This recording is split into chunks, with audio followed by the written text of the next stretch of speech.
Smack talking.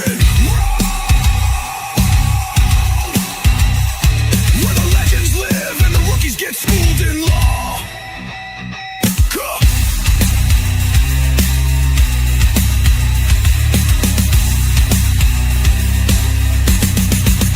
This ain't just talk. This is smack talking raw. You ready, Pinky? Judge always Ron. Let's lay the smack down. Boom.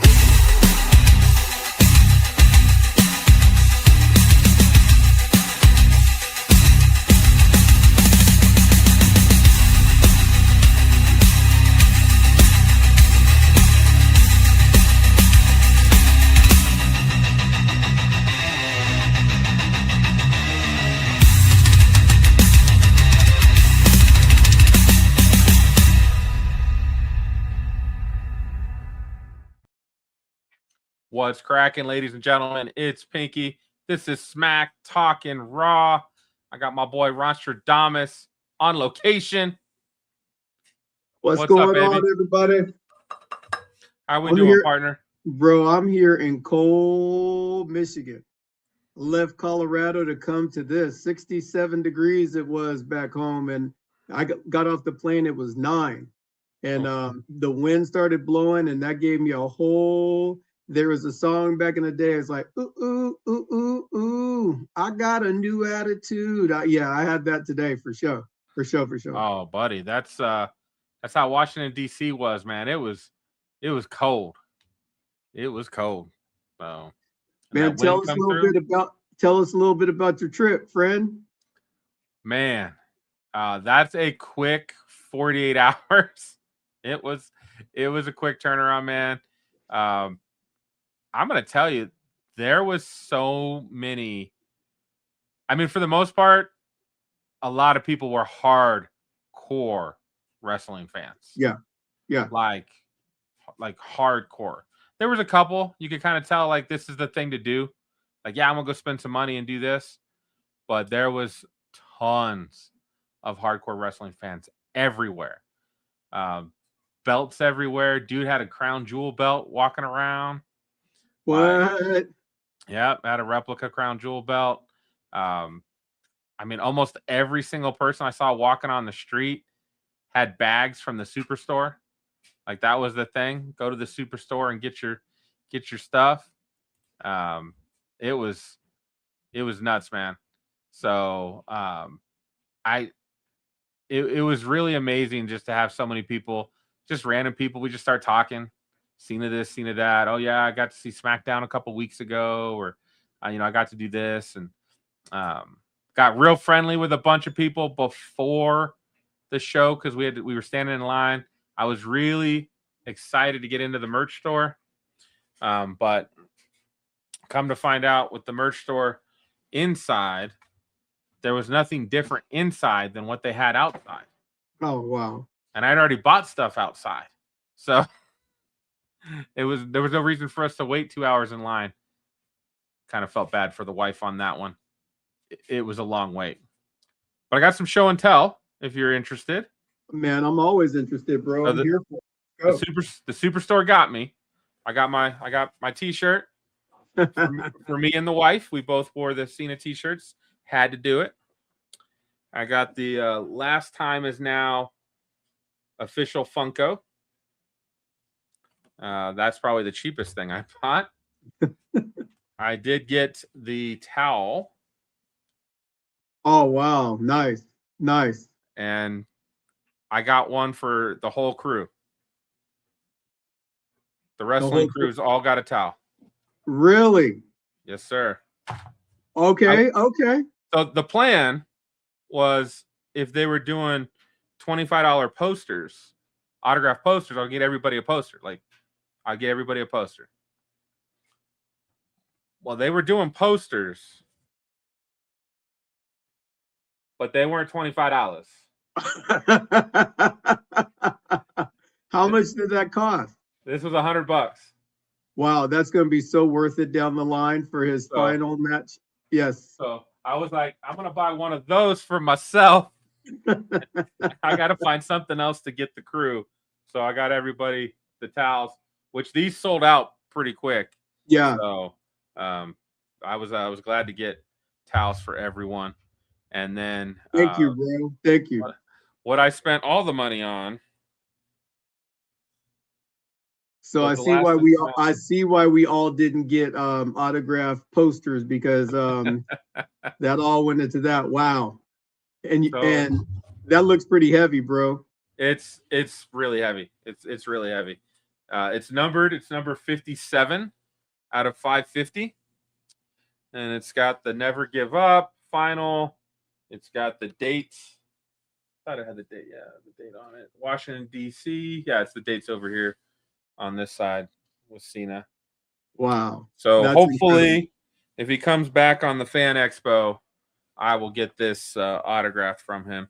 I wish I had ordered it from the store, the WWE store, when they first released it, because that was a much cheaper price than what it was going for at the Superstore. Wow. So, well, hopefully they come down on the price at some point, quit holding it, and then return it back and say, I changed my mind, and get the lower price, friend. yeah, no refunds. No. No refunds, no returns. So that looks pretty incredible, to be a wrestling fan and to have your favorite wrestler go out and be able to have his belt. That's incredible. Very, very cool. Very cool. You were missed, my friend. You were missed. I think you would have had a blast. You know what? That's going to lead right into my rant, because I can't hold back no more. Oh my gosh. Bring it, I have baby. been waiting for this. So for those of you that are new watching this part of the segment, this is called the Ron's Rant. And I am pissed off. And the reason why I am pissed off is because we just saw the all-time great John Cena leave professional wrestling with a whisper, with a big old smile by freaking Paul Levesque, and his ability to have his ego shine over all things. The first thing is that John Cena, whose whole mantra is never give up, you book him to tap out like a chump with a smile on his face in front of millions of people. How are you going to bring in new wrestling fans when there was nothing, absolutely nothing for the greatest of all time? I've watched Ric Flair get retired. I've watched Goldberg get retired. I've watched Shawn Michaels get retired. I've seen all of these people get retired. And what do they do at the end of their thing? They get a speech of where they say something of gratitude or what have you. You have I'm a Lakers fan. I'm an LA Lakers fan, big time. Broncos, by the way, 11 in a row. I'm a Lakers fan. And there was this dude, his name is Kobe Bryant. His famous last words that he said as he was leaving, Mamba out. I don't care what he said the rest before that. I don't care. I don't give a damn what he said. When he said Mamba out, that's his signature exclamation point. I'm out. John Cena, he loses in a weird tap out thing. He gives up, which is his whole mantra. The whole thing that he built his 25 years on is not giving up. And now you're going to have him tap out. And then you're going to tell people they're chanting at you, Triple H, and they're saying, oh, you suck, AEW, da-da-da-da-da. And you're going to say, I thought it was going to be louder. I'm kind of disappointed. You freaking prick. You freaking are in a space to where you are feeling yourself on a level that is unprecedented. And that unprecedentedness is about to stop, because you're going to lose people from this product. And I'm watching the WWE die a slow death. I mean, we can go to Monday Night Raw. Austin Theory getting introduced as the master. Who didn't predict that? You're not doing anything that's like, wow. Monday Night Raw, that was probably the worst Raw that I've ever seen in my entire life. You had Gunther come out. Not to mention at Saturday night's main event, I'm pissed off because my partner, went to the damn thing and it was like melodramatic. It was like an episode of SmackDown or Raw or what have you. It was cool, but it wasn't that cool. It could have been so much better. But the problem is that when egos start to get in the way, Triple H, the problem is that you lose sight of the fact that it is us, the fan, that buys this product.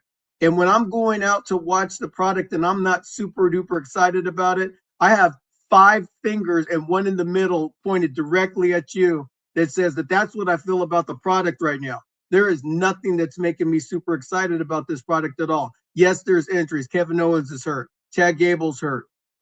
So on and so forth.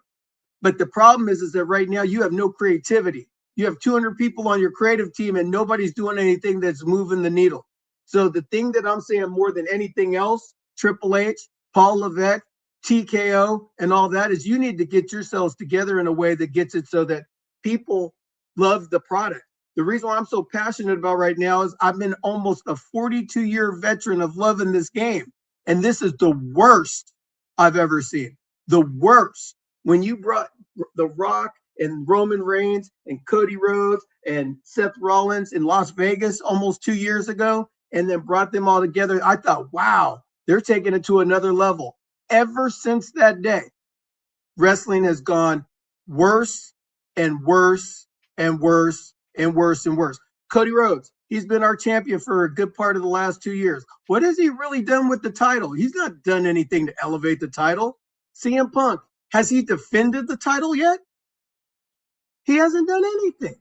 So you give these 2 titles to John Cena, who's on his way out, and this dude is like, with the titles on his shoulder, he's like, what do I want these for? Right? There's no prestige in that. If Roman Reigns was maybe giving him the title when Roman was the champion, maybe that's a great thing. And maybe if Gunther was the champion and they gave him the title, he would wear and be like, dude, this is a proud moment. The future is here. There ain't no future in Cody Rhodes and CM Punk. They're both almost, one is over 40 and one's on the verge of 40. So the thing that I'm saying to you, Paul Levesque, is that you need to get your act together because there is no youth coming up. You're trying to bring Braun Breaker and put him up on a pedestal and say he's the next big thing. Well, yeah, he might be the next big thing, but who in the hell is he going to challenge? CM Punk, Seth Rollins, all these guys that are already been in the business for a lot of years. We don't have anything else coming up. So that's my rant for today. And back to these fingers, this one right here is what I want to say to you. So peace out. Oh, Ron. Yes. I can, yeah. I just agree with you. Oh. I feel like this was such an ominous poster because this is how the crowd felt. Just dead in that moment. We'll have to talk about it. I thought there was some fun. We had a lot of fun. Again, because we were a lot of hardcore wrestling fans there. Oh, I guess I'll go through and let you tell me what you thought of these, and I'll give you what the reaction was in the crowd. So on TV, Cody Rhodes gets his traditional, like he has cool music. He comes out and the fireworks and everything. He comes to the ring, and then there was this ominous, like waiting for Oba Femi to come out, and Oba came out, and he seemed like he was a little nervous, but like present in the moment, like, okay, it's time for me to do my thing. I thought it was a great exhibition match, but there was no depth. Oba should have really came out and just overpowered Cody and dominated him and made it so that even though Cody came out with Drew McIntyre coming out like we both predicted last week, Oba should have looked incredibly powerful, whereas they looked like they kind of had a 50-50 match. Right. That's how it felt to me. Right. So I'll tell you, the crowd was way behind. I mean, the crowd was 50-50, man, which was great. 50% of the crowd was for Oba. 50% was for Cody. Oba, like we were chanting as he was walking out. His walkout was great in the arena. It was that was awesome. We loved it. We were chanting it. You're absolutely right. They were like, okay, Oba, give us 50% Oba. If you give us 100% Oba, Cody can't like keep up with you. So give us 50% Oba. And I'm like, why are we already nerfing the NXT champion? The guy who's like, again, his promo, I quoted it last week. When he gave that promo, dude, I was like, why are we waiting? Like Oba's done at NXT. Like that's the best promo I think I've heard this year almost. And it wasn't even a gigantic promo. It was literally 30 seconds. But he said everything he needed to say in 30 seconds with the dominant, you're going to bring the ruler, the destroyer, the bringer of war. And it was like, okay, let's do this. Like, and again, at the end of the day, we predicted Drew because obviously, you can't have Cody losing, and you can't have Oba losing. So how do you get around that? You got Drew McIntyre come in, but how long can we keep this whole Drew thing going with Cody if he doesn't win? Right. It's terrible. The booking Like, on it is weak because even if he wins the title, he's lost to him 4 times. And in those 4 times, like all of a sudden he wins the title. So now he's better than Cody. well, it's kind of like Tiffany Stratton and Jade Cargill. They had 3 matches before Jade finally just demolishes her. And now all of a sudden Jade's a monstrous character all of a sudden now. Just mowing over everybody. Come on now. Yeah, the stories just don't make sense. Pinky, you hear me week in and week out. We talk wrestling. I give you scenarios. You want to build to Brock and Gunther, right? Have Brock come and just take Gunther out before he's supposed to go in his biggest match of the year against John Cena. And then Brock steps in and fights John Cena. John Cena beats him. Gunther comes out at the end and they get into this fracas. It moves the story forward. Gunther comes out instead. He beats John Cena with a weak ass move because I'm going to say something to you that's really going to bring clarity to this whole thing of the reason why I'm pissed off.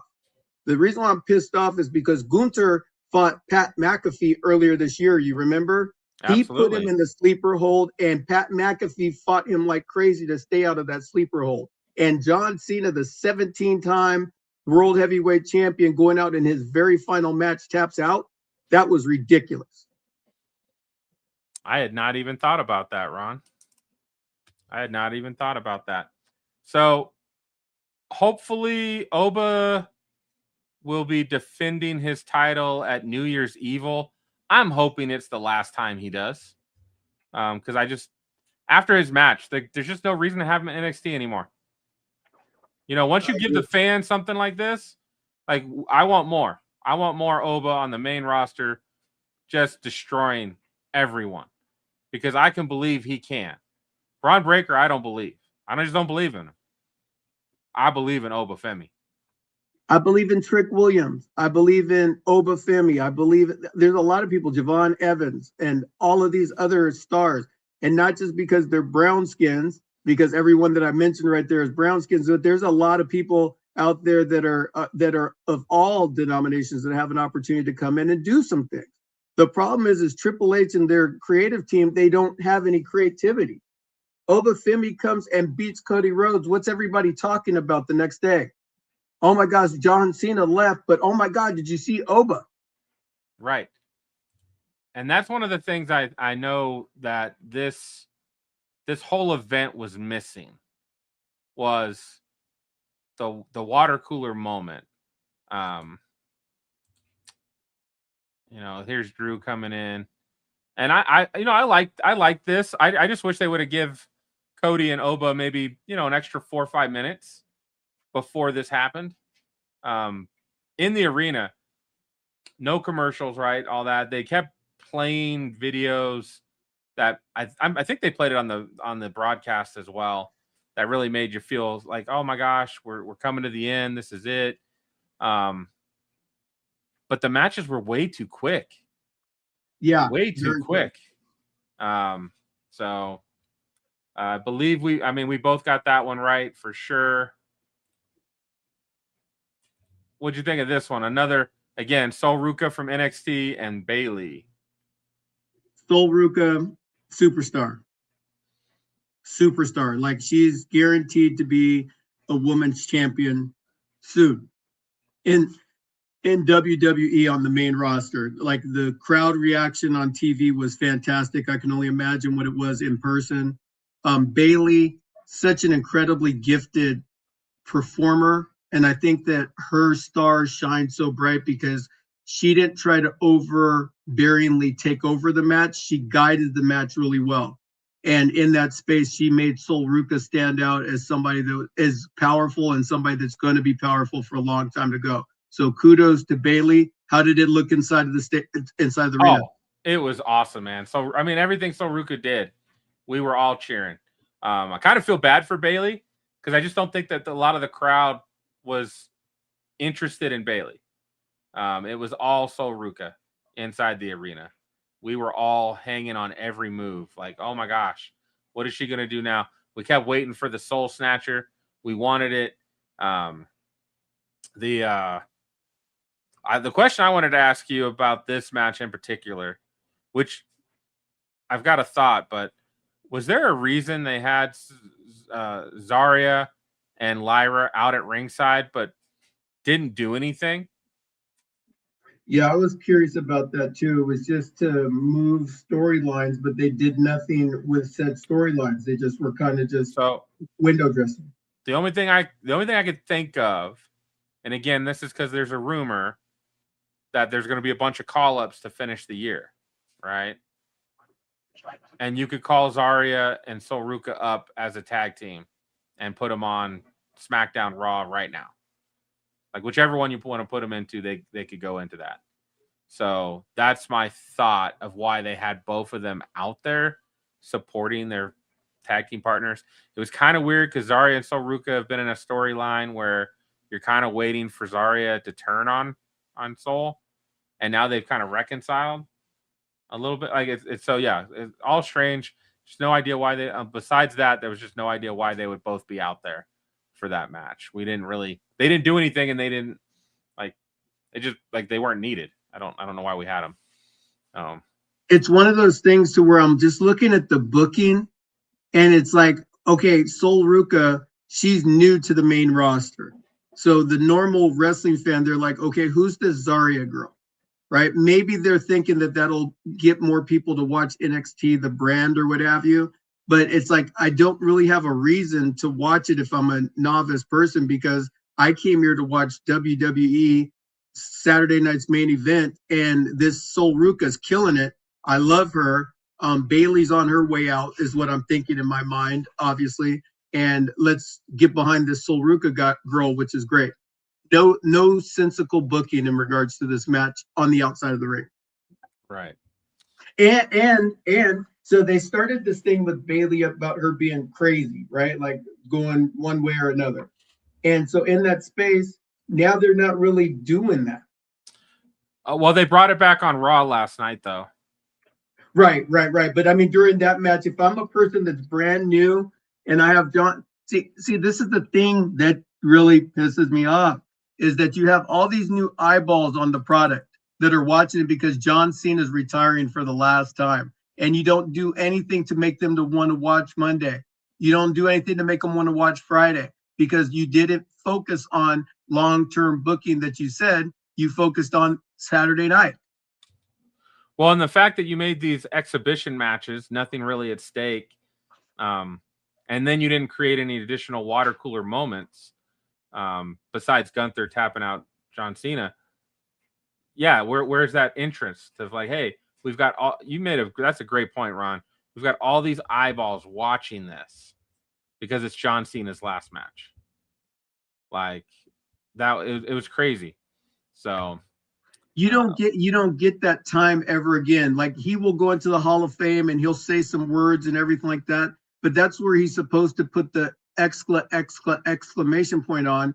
But the problem is that when you had people that were potential to become wrestling fans, make the numbers grow, make TKO grow, so we don't have to spend a bunch of money to go to these darn events and everything like that, you choose instead to just do a layup.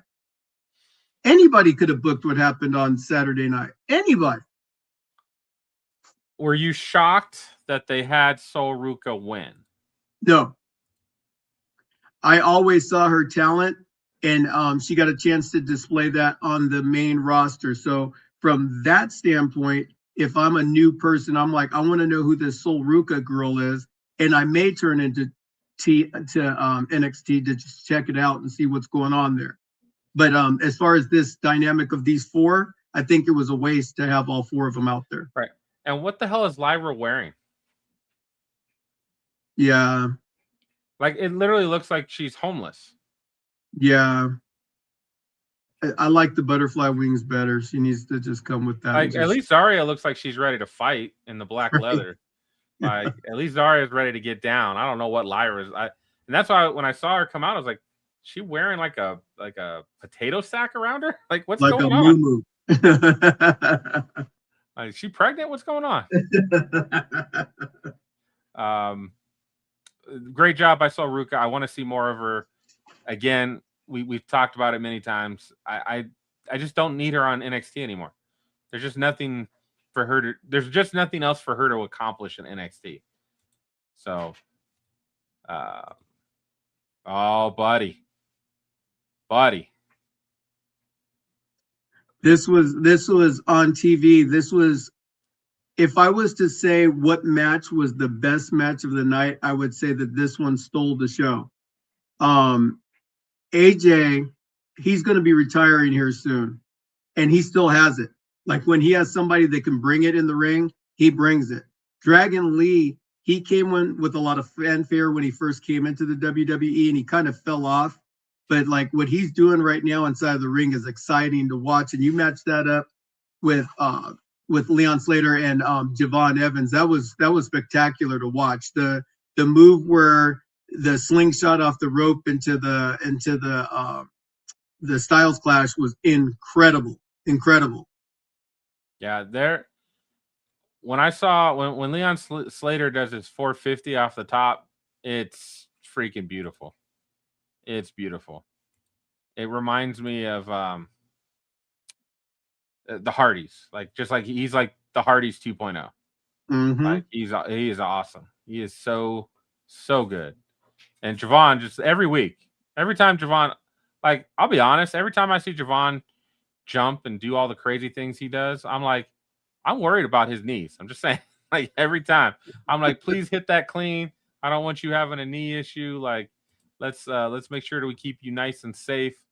But do you want to know a crazy fact about this match?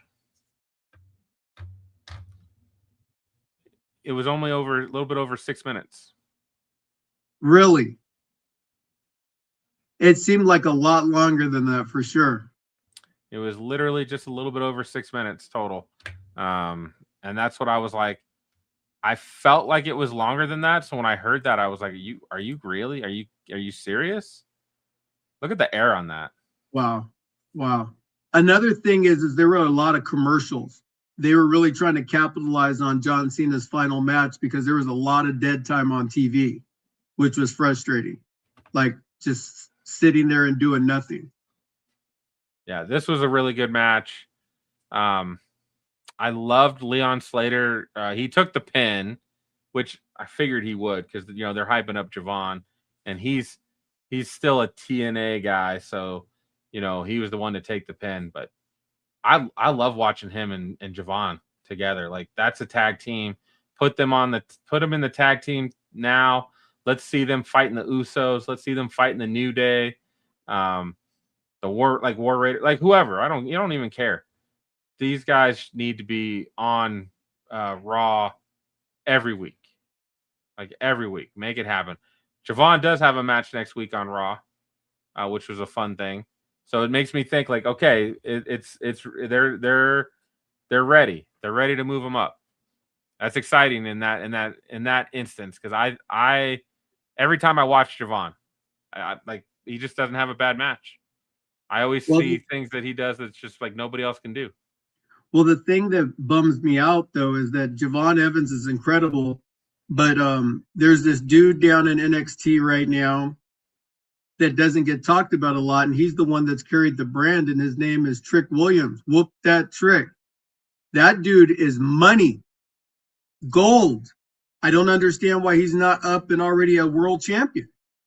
Right. It makes no sense of why he's not up. He could easily be fighting with Cody right now. Easy. Like, I think SmackDown, for the men and the women, like, there's just not much competition. That's why Cody's not defending the belt, except for to Drew. Who else is he going to face? Randy hasn't been on TV for a couple months because he was written off. They sent his ass to Saudi Arabia this weekend. Yep, Jacob Fatu is out. You know, there's a lot of people that are out, and I know that the powers that be would probably say, you know, we had some things planned and we were going to do some different things and so on and so forth, but we had to pivot. And Well, John Cena said explicitly that he was willing to work more shows, but they gave him 36 shows to work. So there was never going to be a storyline. So that means pretty much that all of his matches were, and you're more of a John Cena fan than I am. So I should see the outrage in you. I've been outraged ever since Saturday because one of the greatest of all time, they kind of just let him just go. Bye. See you later. We'll see you on Hollywood somewhere or whatever. And that was terrible. But this match right here, the reason why I love this match is they didn't sell it in. Sol Ruca and Bailey, they didn't sell it in because a lot of times when I'm watching wrestling, that's what kind of occurs to me. And that's the problem with WWE wrestlers. They're not hungry.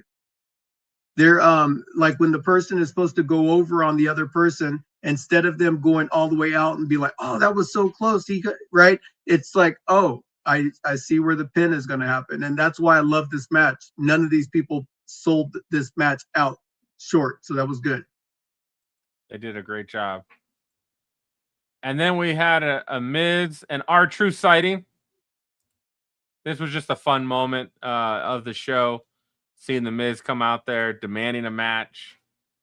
R-Truth comes out, says, I found whose ball you stole, whose opportunity you stole. And it said, I just knew. As soon as he gave him the ball, I was like, oh no. Oh no.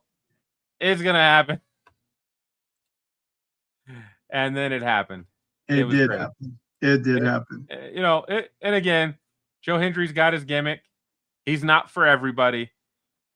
But I felt like this was kind of a perfect way to continue to introduce people to Joe Hendry, give R-Truth something to do on Cena's last show. And, of course, The Miz doesn't mind getting made a fool of either. So, right. Joe Hendry, you know I've already done my thing with you about it. He is not my dude. I'm going to be like Bray Wyatt was with Roman Reigns. Anybody but Joe. I like Joe. Joe and me are good. I like him. I like that. I like his corny stick. Oh. And then we had this. Now I'm still gonna say from a match perspective, it's a pretty damn good match. And Cena and Gunther put together a really good match. The crowd was literally hanging on every move. The AA onto the announce table, the AA off the top rope. Gunther getting Cena in the sleeper, Cena's arm almost falling, and then it popping up. They had us. They had us because it was Cena get out of it, he'd get back into it, he'd get out of it, he'd get back into it. They kept building that emotion, and they got the crowd to that point of Cena's going to win. And that's where this just turned on its head. Now, you brought up that I'm not outraged. I was outraged in the moment in the arena. I was F you Triple H, boo. I mean, I was with it. I was with the crowd, letting them have it. I also didn't. I like the idea that he put down his boots, he put down his wristbands, but he didn't say anything, and that just seemed weird and awkward. And you know, he had Cody Rhodes and CM Punk, and I mean the whole roster that was there that night was out there, like all of them. There's pictures of all of them out there. For him not to at least say something to all of them, to the locker room, to all of his fans, after giving up, and maybe it was going to be too hard for him. Maybe that's the case. Maybe he would have been crying and not able to get out any words. I don't know. But yeah, I felt like he needed to say something. Yeah, that was that. I was bummed for you. I was like, that's the money moment. Like, I'm thinking to myself, The Rock's going to come out. I'm thinking, like, when Cena goes out to the back or whatever, The Rock is going to come out and say, whoa, whoa, whoa, whoa, whoa, whoa, whoa, whoa, whoa. And then everybody's like, whoa, The Rock is here. And then everybody explodes. But it was just like, he walked to the back and he turned and he salutes and then he leaves out. And I was just left with the crowd saying, you know, the whole thing of like booing Triple H and everything like that. And the fact that Triple H hugged him the way that he did and just like he's laughing. What is he laughing about? Like we pulled this off? Like we did this? We got him? What was that about? Right. It and then that's where I tell you that the girl, there was a teenager behind me. I felt like she lost her. I felt like she was never going to watch wrestling again. As sad as she was, like straight up, most of us had tears. This girl was like, she was lost in her feelings. Which again, and this is where I kind of started to change my outlook. And I guess I'll give Bully Ray some credit. He had a great analogy, and he also made a great point about this whole thing. Is if Cena had won, and everybody was happy, and we walked out of the arena, that's it. It's over. Nothing happens on Monday. But with Gunther tapping him out, they gave Gunther some real nuclear heat. That guy had people throwing stuff at him as he walked back to his tour bus. Like, people were trying to attack him and assault him. I can't remember the last time a wrestler had that kind of heat. Roman Reigns, when he beat The Undertaker at WrestleMania 34. He came to Raw that next day and they booed him for 6 minutes loud until Roman Reigns finally said, "This is my yard now." And then he left. And I mean, he got that was the worst heat that I've ever heard in my entire life. It was like, ooh. You know what? I see some of your points, Pinky, with regards to this, and I'm not blind to see that maybe Triple H has a plan of some sort, but I also have been consistently fed crap for the last year and a half.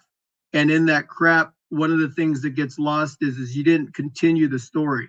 John Cena should have passed out from trying to get out of that sleeper hold until he had nothing left. And then people would have been in tears. They'd have been like, "Oh my gosh, John, you could have done it, but you didn't give up. That gives me hope to keep going in my life," and everything like that. But all of a sudden he smiles and taps out. You've ruined a whole generation of wrestling fans that put their hopes in John Cena as a character on television for years. Yeah, that I think you still get the heat if he passes out. Like, as soon as Gunther started hitting him with those elbows, I was like, "Oh shit, I know what's gonna happen. I know exactly what's gonna happen." Because that's the move. Every time he basically gets you back and forth in that sleeper and then starts hitting you with those elbows, you're done at that point.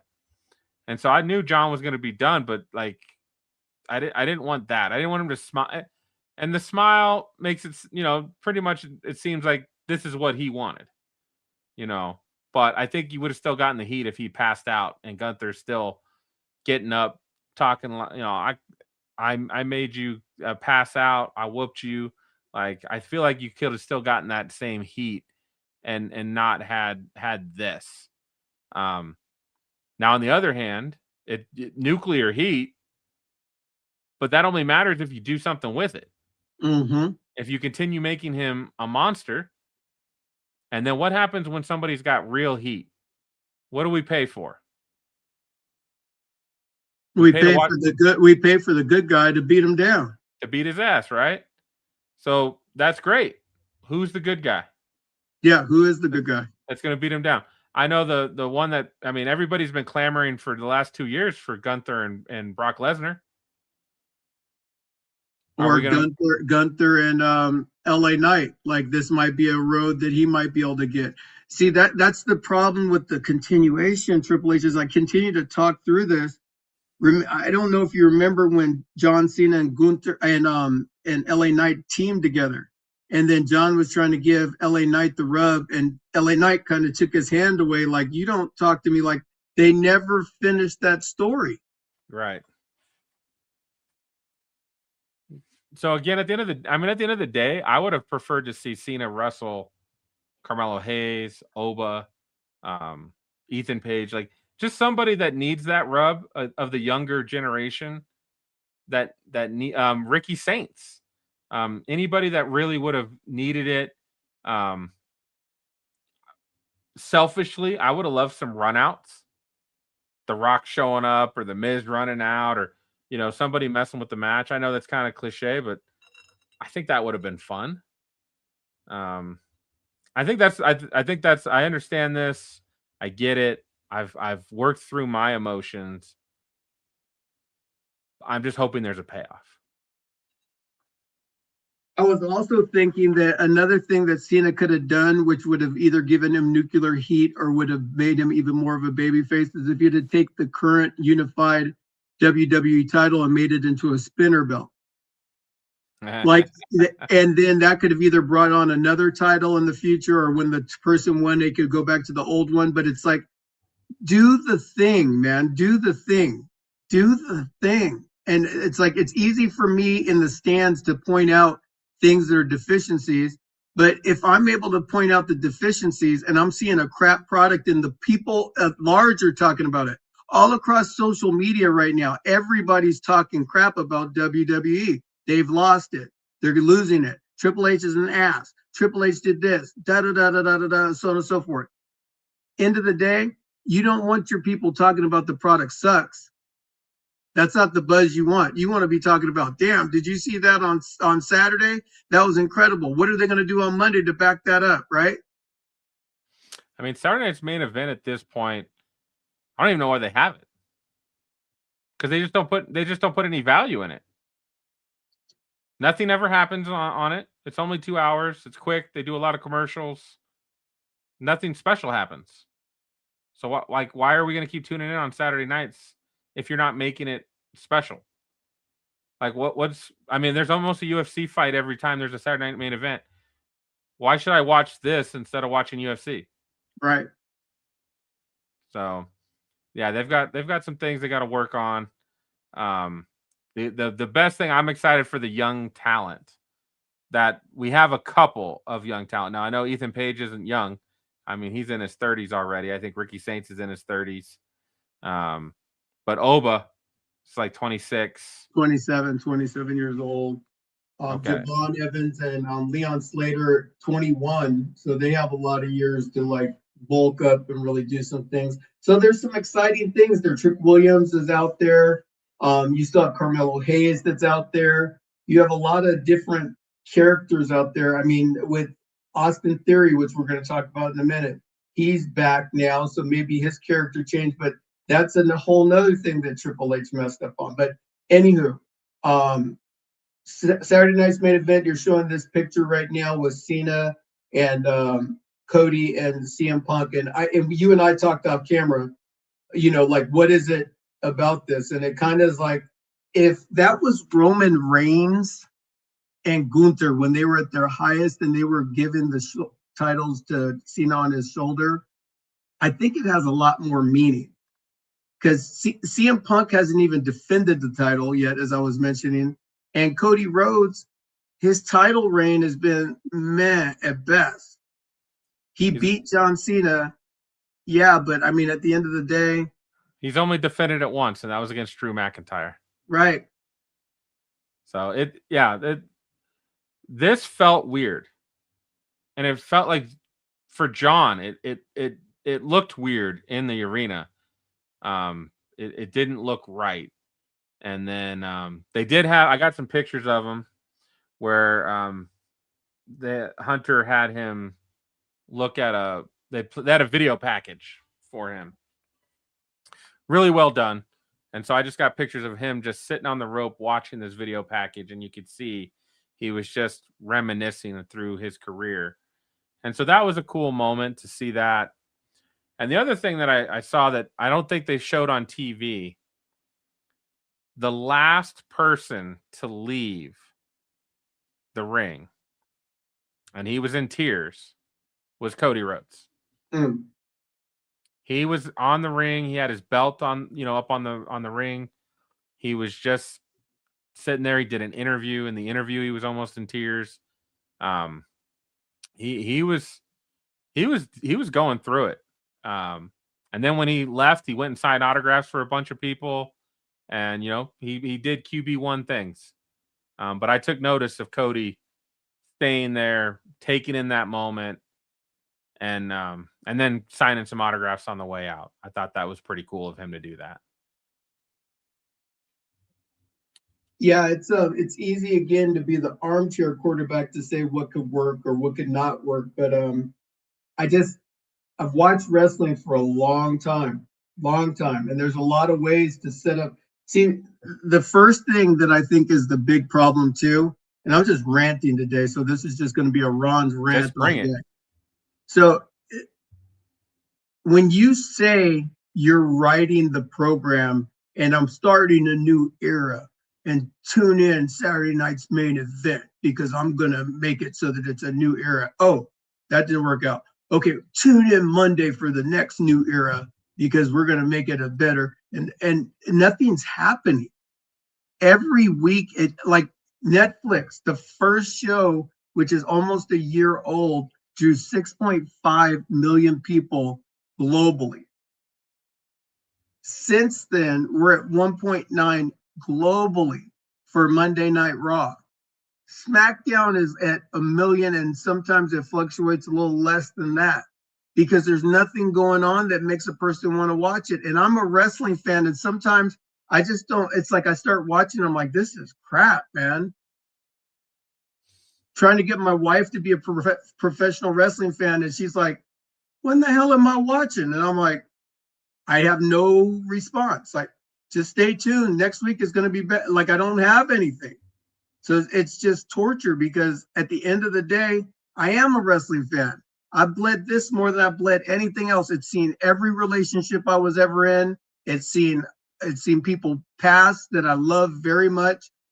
Like my best friend Cal died in a car accident the year after we went to the very first WrestleMania. So that prompted me that every 4 years, no matter what, because we were known as the Four Horsemen in school, I go to WrestleMania. So 16 I went to, 12, 16, 20, 24, 25, 28, 30, 31, 32, 36 didn't happen, and 40. So for me, being a person that loves this, man, loves it. What Triple H made a big problem with, Pinky, is this. He put all of his energies into the bloodline. And then he didn't have an end game with that. So they were trying to make it so they all split apart, and then he would bring them back together and make it work. And it just didn't work out because Roman is now in the ring with Jimmy and Jay. Jay is like, what? I'm yeeting now, homie. I don't need you to like push my buttons. Sammy is losing all the time, even though he beat Gunther. And that's another thing about Gunther. Gunther lost to Sami Zayn and Jey Uso. How great could he possibly be to beat John Cena? The story doesn't freaking make any sense. Come on, man. Come on. Well, at least Sami Zayn beat John Cena, so that at least there's like that. So, Raw was, the wrestling was still pretty good last night, but certain like the whole masked guy getting unveiled, Austin Theory, good for him to be back. We haven't seen him in forever. At least he looks like he's going to get to do something cool. Unlike Grayson Waller, like they basically moved him to the New Day, and he doesn't even get to do anything. Well, Austin Theory looks like he should be singing. He's Justin Timberlake now. You know what I'm saying? Right. He definitely had a weird look to him, that's for sure. So I don't know, man. I'm looking at wrestling. They had Gunther come out to start Monday Night Raw, and then Gunther starting off Monday Night Raw. He came out and got the obligatory heat, and he's talking about he tapped out like a bitch and all this sort of stuff, blah, blah, blah, blah, blah, because he was trying to draw some heat. But the heat was manufactured more than it was. I mean, like there was true heat, and then there was like oh, you're not giving me enough heat. Let me give you something to really get heat about. And Right. that's just Triple H's just ego, man. I wonder why can't he write any good feuds? Like we had, I guess Becky and Lyra. That was a pretty darn good feud this year. Is that the best one? I think it might be. This year, that was, yeah. Other than that, like nobody, like Tiffany Stratton hasn't had anybody really great to feud with. You know, Rhea and Io, where Io hasn't lost to her, that's all right. now they're going to be tag team champs at the beginning of January. And then make them so that they fight like Eddie and Ray did at WrestleMania 21. I don't know, man. It's just like I feel like I'm lost. I feel like I'm in a twilight zone. Wrestling has been my dude for so long. Like I could follow every person's, not only their in-ring character, their out-of-ring character, etc., and tell you everything about their kids and everything. And now it's like I don't care as much because they're not putting anything on the table right now that's saying I should care. That's the problem right now. And I know Triple H ain't gonna see this, but one day we're gonna have somebody that sees this program. They're gonna be like, let me copy Paul in on this. So Paul, let me explain something to you, my friend. You have the keys to the kingdom and you're locked out. Why are you locked out? Because you're not listening to the people that help your dynasty and to help your program to grow. And eventually they're going to figure that out. Maybe they're not figuring it out now because like sheeple, they're just going into the thing and saying, okay, I'm in. I'm a WWE fan. I'm going to pay attention. But as soon as people start to realize that you have no destination for where you're going booking wise, they're going to say, F you, man. I'm not spending $700, $1,000 in order to go to this thing to be disappointed all the time. I can't wait for you to figure it out. I'll watch it on TV. Oh, wait a minute. ESPN's $30.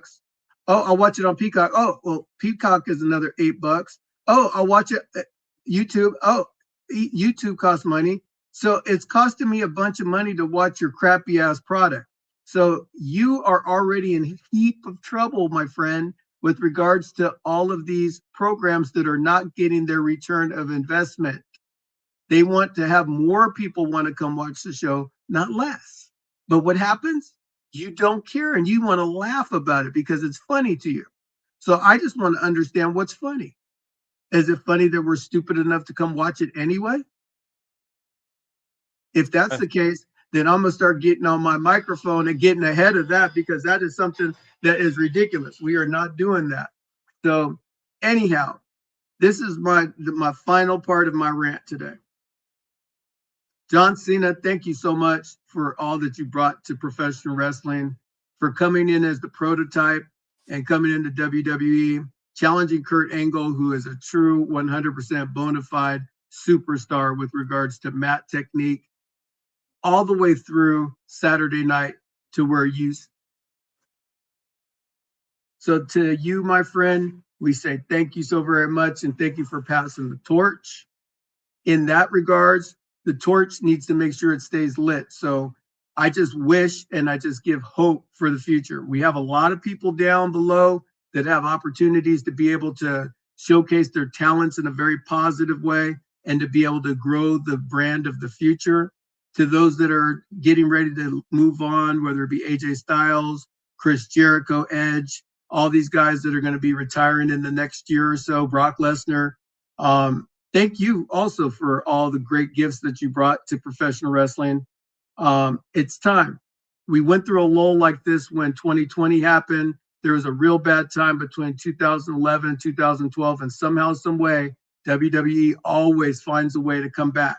So that's what the hope is that they can come back and make this product not only interesting, but exciting again. So that we're like talking at the water cooler, like, Pinky, I can't believe what happened on last night. And I can't even think about work or anything like that. And I know it's costing me thousands and thousands of dollars, but I don't care. Because at that moment, the only thing that matters is did you see what such and such did to such and such? Did you see what the NXT wrestlers did with the ring with John Cena in it to where they tore it up and they were choking out the ring announcer and everything, right? Right now, there is nothing going on that's making anything titillating as far as like wanting to go except for the women's division. The women's division is kicking butt, but it's not kicking butt because we're putting anything behind them. It's just because they're incredibly gifted athletes. So with that being said, Pinky, I always do it, but today I'm going to give it to you, my friend. I'm ranted out. I done ranted. Well, we appreciate you all. Thank you again, John. I appreciate you, buddy. I hope you enjoy all the money that you made this weekend. Hopefully you got a lot, and we'll see you around. And if you don't like it, as always, we got 2 words for you. So good. We out. Yeah. Smack talking raw. Ron and Pinky in the house. We the main event, yo, the crowd gon' scream. Cena hit the ring, you can see me theme. See a punk pipe bomb, truth getting told. Stephanie Vaquer in the ring looking bold. Pinky's on the mic, Ron's got the play. Dropping hot takes every single day. Mike's blaze, crowds wild, energy tall. Monday night vibes, we bring it on. From the top rope talk to backstage